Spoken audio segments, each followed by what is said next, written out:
had to move many, many times since my evacuation of moldy apartment. I'm still trying to find a stable living space, especially not being able to work. I or not being able to work like a regular person to be able to afford a space that doesn't have mold in it or compromises me with chemicals is extremely difficult. When I first moved out of that apartment, I ended up moving in with a ex-boyfriend that I was having a lot of trouble with, as far as psychologically getting along, to keep it brief. And then that wasn't working out in a very emergency type of situation. And I moved in with a friend of mine who had a lot of money. But I mean, this is like 3, 4 months later, um, and not an ideal living situation either. I actually didn't even really have my own room most of the time. A lot of having a hard time sleeping, not just because I have insomnia, but also because there's loud music playing. Different schedules, different lifestyle, um, and also differences of opinion on how I should be treated, or, something like that, trying to also keep it brief. And I quickly decided to move back in with the ex, who now, thankfully, I had a small room that I could have by myself instead of sleeping in the same bed. But that apartment was even more of an issue as far as air quality. Thankfully, I had my air purifiers, so I survived.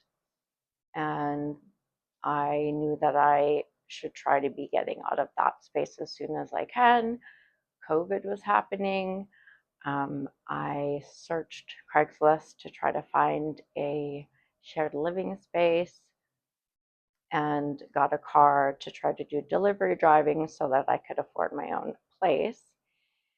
And I kind of jumped the gun and moved into a space that I knew would probably be an issue as far as the basement goes, where the laundry was. And because I had done all my dynamic neural retraining, I was able to deal with things a lot better. And I used that. But that's kind of an iffy thing, because although you want to be able to psychologically deal with it, your body is still going through a detoxification process and needs to be away from that.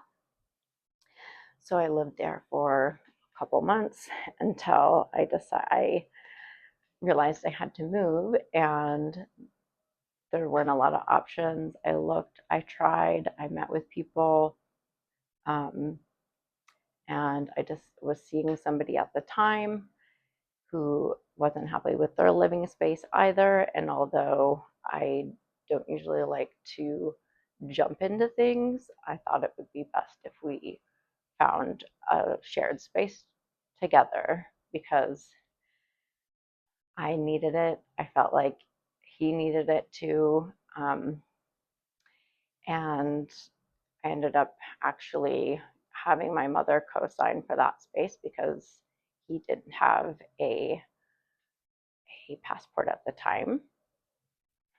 And I lived in that space for 2 years until I had to get out of that relationship, because it was really, again, psychologically unhealthy for me. I was starting to be terrorized, and in fact, he was demanding that I move into a different apartment complex, even though I spent all the time trying to search for the one that we were in and found it.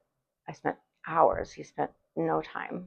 a couple hours, he'd go with me to look at places, but a lot of places, either they were too new or there was going to be a mold issue. And he was demanding that I move into a different apartment complex, which was not okay.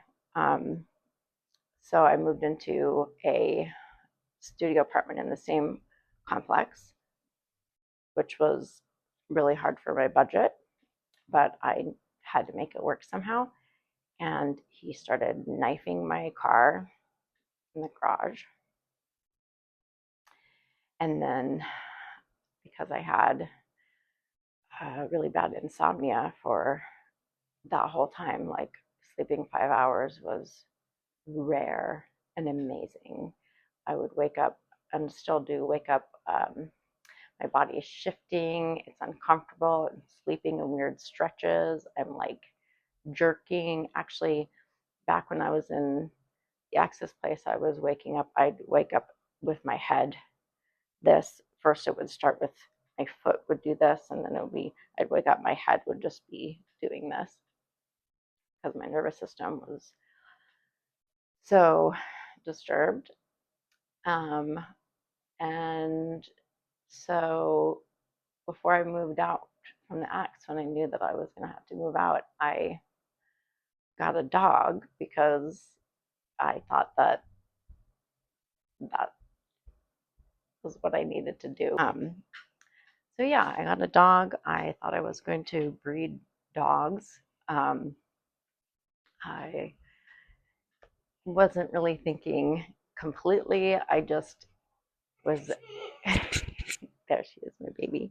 I would wake up and quiet, lay down, good girl. I wouldn't be able to sleep. I would wake up and I would draw French bulldogs, and I they made me so happy.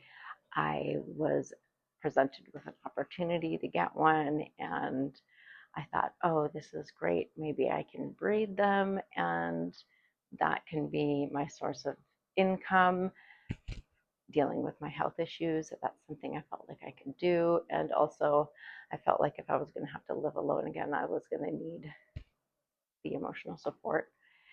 And, I wasn't making the best decisions because not sleeping and stress, and I got a dog.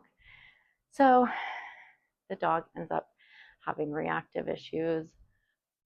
I end up having to leave that apartment complex because somebody complained about my dog, and I have a feeling it had something to do with my ex trying to get me out of there.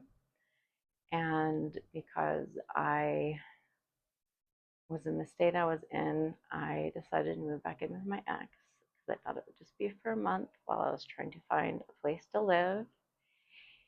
And during that time, I got my food stamps taken away because in order to have a place to live that doesn't have mold, I was going to have to already pay a lot of money. So I had to finagle a little bit over the line, and there was not much I could do about that. I still need them, but I had them taken away, and that left me in a space where I really couldn't find a place to live and was stuck again with my ex, who ended up throwing cleaning chemicals on me right before I moved out, because it seems like whenever I leave, even though we weren't together, his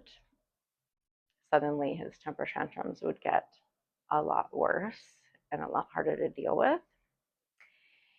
And I ended up being there for 6 months.